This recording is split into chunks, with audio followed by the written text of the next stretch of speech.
Welcome to DTF Film Session number 36. I'm Max Dean. You can find me on Twitter at @TheMaxDean. I'm back once more with Shane Carter at ShaneCarterTX on Twitter. And we are doing our final breakdown together before the draft. We might have one last guy coming out that I'll be doing with Dylan Perriman. It's going to be Mozzie Smith. So that'll be the last one. But we're so close. And this will be it for Shane and I until after the draft. We might do a couple more of these guys just to kind of pick out some of our favorite fits that we haven't done so far. And we are doing the edge defender from Iowa State, Will McDonald IV.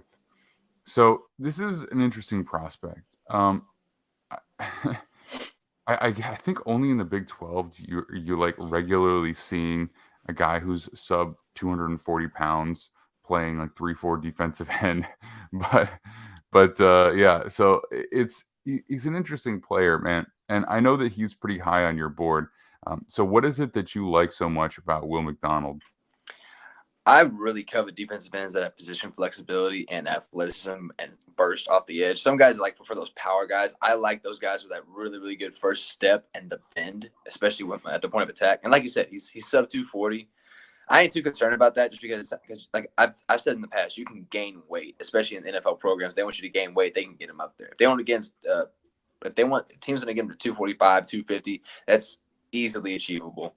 Mm-hmm. I think just the way he, like you said, he can play this hand in the dirt as a 3-4 edge, a 4-3 edge, or even as a stand-in outside linebacker pass rush off the tackle.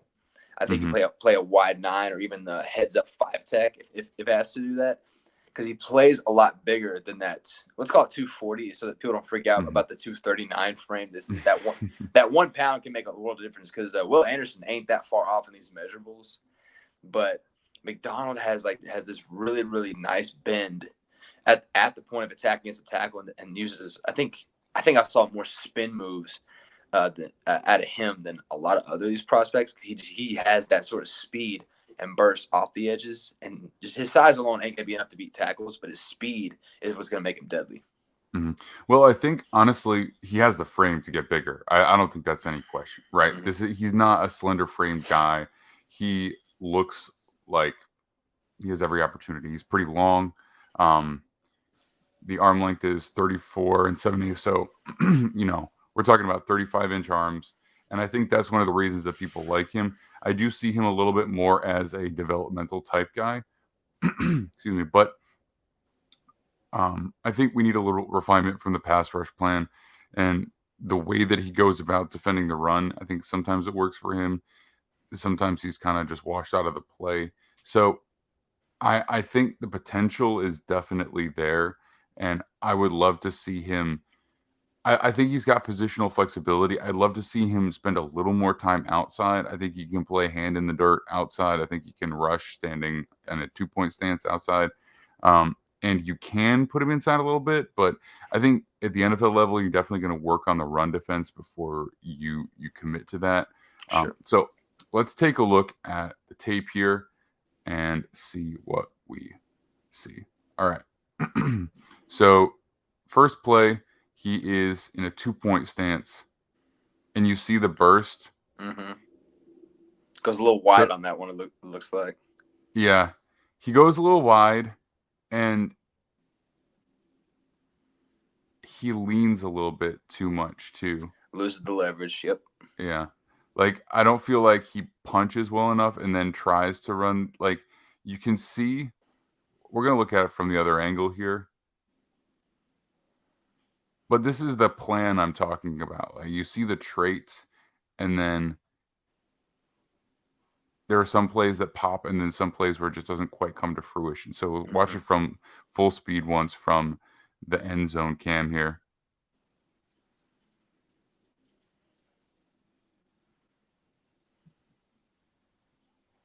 So, like, right here, he kind of tries to make first contact with his right hand, and he kind of tucks the left shoulder. Mm-hmm. Like, maybe he thinks he's just going to win with speed alone, which maybe he has done, and I'm sure he's done in the past. But you got to get your left hand into the chest plate there. And you can see the bend and flexion there, like Mhm. an unfully formed version of it. But it just like to me, explosive off the line, but maybe not as anticipatory as I'd like. And I'm not sure what technique really is like being attempted here. From the looks of it, if he's dipping that left shoulder, he might be trying to set up a spin move, Hmm. but the tackle catches him on the spin. I think he tries to spin a little bit too early. It looks like. What you like though is he's the first one on the defensive line past the line of scrimmage, which can be tough to do out of a 2-point stance. Hmm. But like you said, like this is more of a traits play. He needs to refine that spin move and the timing of it, especially because like plays like that will happen at the next level. I have the feeling that he predetermines whatever it is that he's going to do before the snap, and then Mm-hmm. doesn't necessarily have like a good counter set up, Mm-hmm. or like he doesn't like read this play and be like, okay, at this point, like I haven't gotten the tackle to bite hard enough outside, so like a spin wouldn't be the right move here, and so he's basically just like caught and just put into the ground. And I feel like, I'm not going to try and be too hard on him. I definitely think he's like a second round type of player, but I think we're going to see some of those things happening throughout the course of this tape where it's like, maybe his plan is a little bit too predetermined, or it's just like a little too casual and reliant on athletic ability.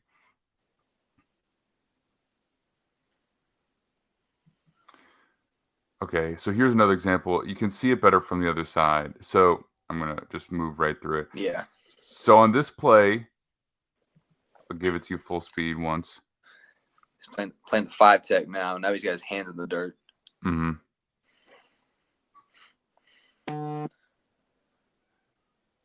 All right. So on this play, he cleanly beats the tackle. Like this is actually really nice, and this kind of gives you the possibility of what he could be. But there's also a little bit of a predetermined nature again because he's not aware enough that Steve Avila, who is a really good guard, Yeah, picks him is up. right in that gap, right?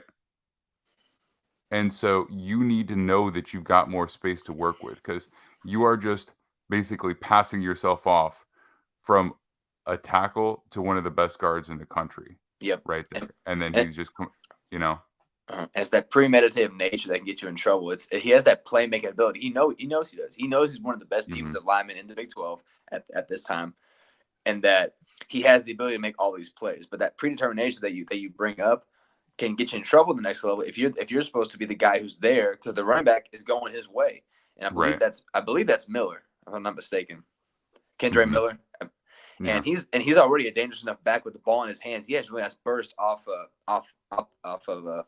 line of scrimmage.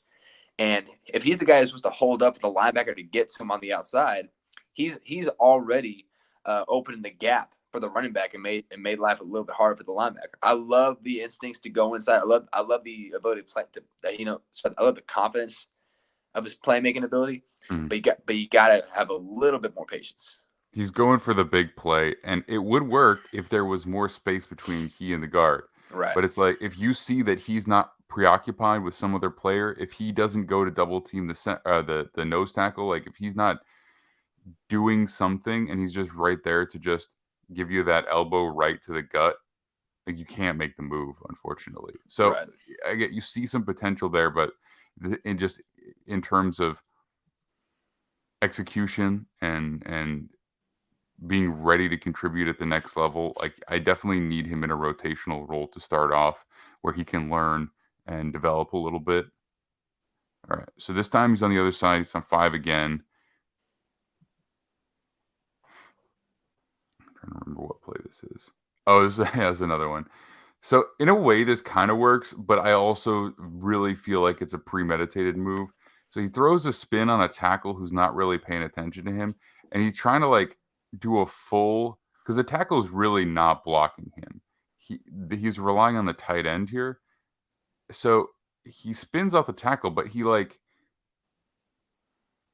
kind of spins around the tight end, but it it's like he decided he's doing a spin move on this tackle and he just goes for it, even though like uh, a decent tight end probably picks that up relatively easily. Yeah, I want to see this play from the end zone view. I feel like in this game we're getting better shots from the end zone view than we are from the For aerial sure. shot.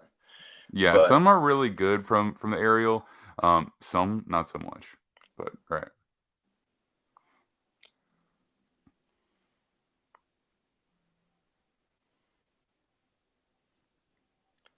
see, that time it shows a little bit of patience. Mhm. The patience is better, but the tackle's also not really even looking at him. So it's like, who are you trying to beat here? Are you trying to beat the tight end with the spin move? Because like a good tight end should be able to pick that up. There's enough space between him. And yeah, again, the traits you see, because there's maybe one extra step, but it's like you see the amount of ground he covers with the spin. And if that's a one-on-one block, then he could be off that block pretty successfully. And the tight end looks a little out of sorts, but it's like, it was he fully aware that the tight end is the one blocking him? Did he predetermine that he's doing a spin on this tackle? Because it's like, for me, this is not necessarily the most direct way to the quarterback if you know that the tight end is the primary blocker on you. You know what I mean? If you got the size advantage on a tight end, number 19, I don't know, maybe 19 is a slimming number for him, but I bet he should have more power than this tight end. This should be a mismatch.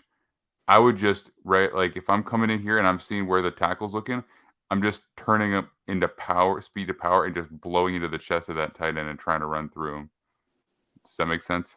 Yeah, I think this is the same spin move we tried to do on that first play that we saw, but in this case, he shows a lot better patience, and he spins out from one guy to the next. I like him against a tight end better than I do a tackle, and I think if he's there like a half second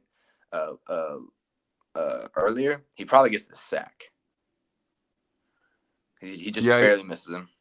Yeah, but also the thing is, like, if three's not coming in, then the tight end has an opportunity to run him around the arc too. It's like, so, Dugan's kind of displaced by number 3 breaking through the line there. And so he could potentially get the sack if he's there a half second earlier, but Dugan's also already out of the pocket because of another rusher. So if that's a clean pocket up front, I'm not sure. Like, we can go back and look at this for a sec. I think, the tight end could potentially run him around the arc, right? Like, I mean, he beats him, but depending on where the quarterback is in relation to him. But regardless, it's like, it's just, you see all the traits, you see the explosiveness, you see the athleticism, but I just don't think that the plan is refined. I don't think that he has counters set up. I'm not sure how much he's reading the offensive line on these plays, and how much he's just like, I'm just going to make a move and try and make a big play.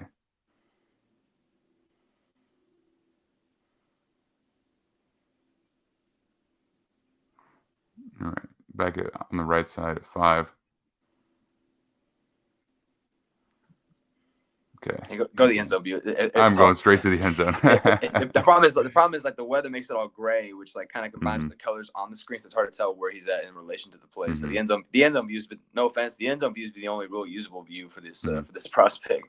Yeah, actually, so he's not even at 5. He kind of starts there and then moves inside. That's a 4-eye. It looks like he's right between the guard and the tackle. Okay. Yeah.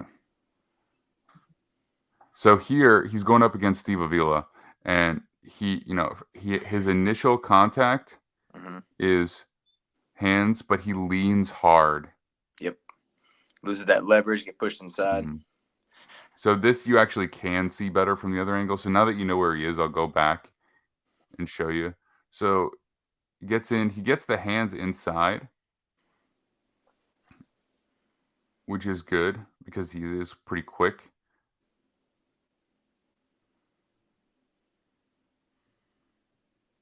All right, so let's go back and see here. But you can see that it's not really, he doesn't do a great job of anchoring. So you see here, you see how far he's leaning there. Mm-hmm. That's why he's able to be put off balance by Avila, right? Like you just turn that upper torso a little bit, and he has to take a step just to not fall over, and then he's completely washed out of the play. So this is a nice play from the end on the other side, but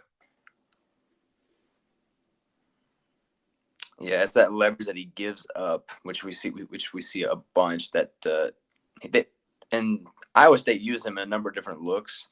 For Iowa was obviously one of his lesser used, but I think in passing situations is when he's really thrived moving inside. Against the run, he obviously struggled just because he would go up against like those bigger guards who are usually times a lot stronger than these tackles. But in this case, obviously, right here, he gives up leverage way too soon, and it's also a run play, so that they're already anticipating him on the delay, and that's fine. That ain't a strong suit, and you love his playmaking nature, but he does these tiny little tendency things that need to be refined if he's ever going to live to his full potential. His full potential is as a fantastic playmaker on the outside. I wouldn't use him on the inside in year one unless it's an obvious passing situation, like it's 3rd down and 10 or something. But outside of that, I would strictly keep him outside the tackle. Yeah, well, he has the frame, so maybe he puts on a fair amount of weight. But I mean, we just saw him against an NFL caliber guard right there, right? And so if that's how it's going to go, then you want to avoid that. So I think this is the last play here.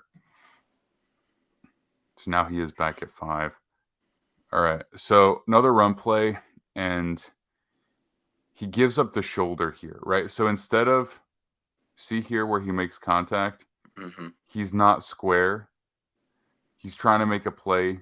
So, he might be better in an attacking front, but still, like, you gotta have that head up, shoulder to shoulder contact, or else you just give yourself the opportunity to be run out of the play, which is exactly what happens here. I want to see from the end zone view just to see what his eyes look like they're doing, because I want to see what the helmet turns on this ball, because like you said, he does turn inside early. I don't know if I want to see like if he sees something from this view that maybe you can't see from the aerial shot. Okay, so snap. Okay, so what it looks like is he sees the pulling guard. I think he's trying to dip inside that hole and leave it open for 34, the Mike, to pick him up on the outside. If I had to guess. Yeah, I also believe that's correct, but I still think that. But he gave it too soon. He gave it way too easily, and that made it easier for the pulling tackle to get to the Mike, and that left Miller open to the next level. Yeah, because the guard and tackle are coming across here. So so if you look at it from the sky cam here, from the all 22, you've got McDonald on the left tackle, and then you've got a pulling guard who picks up the mic, and then you've got a pulling tackle who's able to pick up the safety coming down. And so if this is at all even a remotely good block by the receiver here on 47, I think it's 47. Yeah, if that is any decent block at all, this gap is wide open, and the running back's able to follow the tackle through, and then he has to make one guy miss. Okay. Right. So hypothetically, I understand what you're trying to do. You're trying to like cut off space, but it's like these are really boom or bust plays. Yeah, he turns his hips, which doesn't help either, because you can't at that way you can't adjust. His stance gets too wide. He turns his legs outside. Yes, and then it makes it a lot harder for the Mike. So you see that his style of play definitely it has a tendency toward trying to make the big play.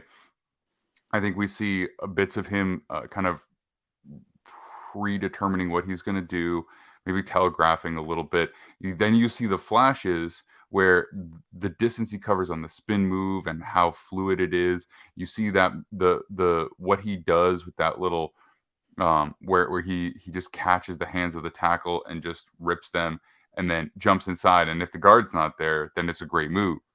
But the guard is there, and so you just got to be aware of that. So you see the flashes. You definitely see potential, like big time potential. He's got the frame to get pretty big. I think he can clear 250, honestly, with a little problem. He's got the length, the 35-inch arms. Broad jump, 11 feet. So 36 inches. So as like at the end, those are high level testing metrics.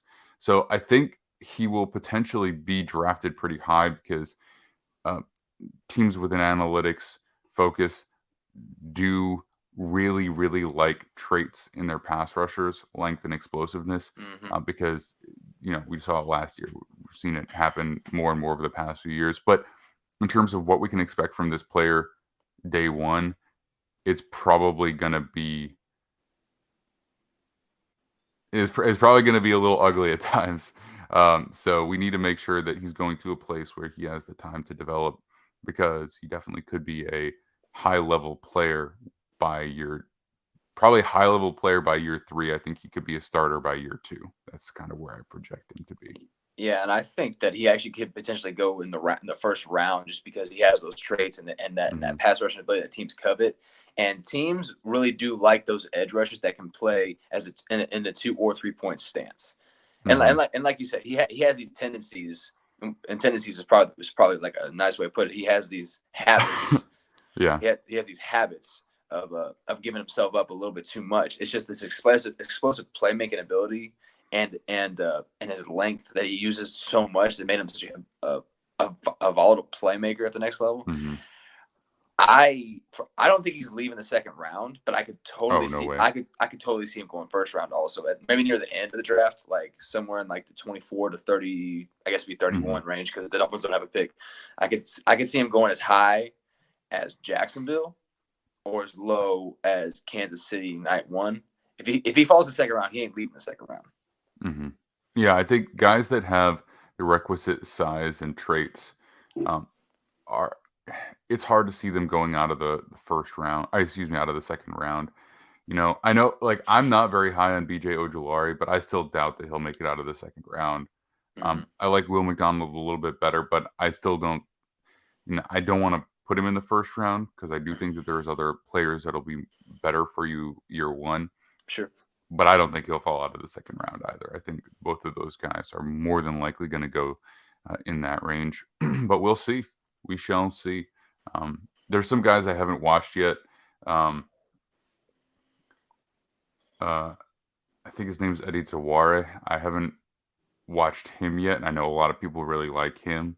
So depending on how good some of these other guys, I could push them a little bit. But I would imagine that, top 60, top 70 is probably as far as they'll fall. All right.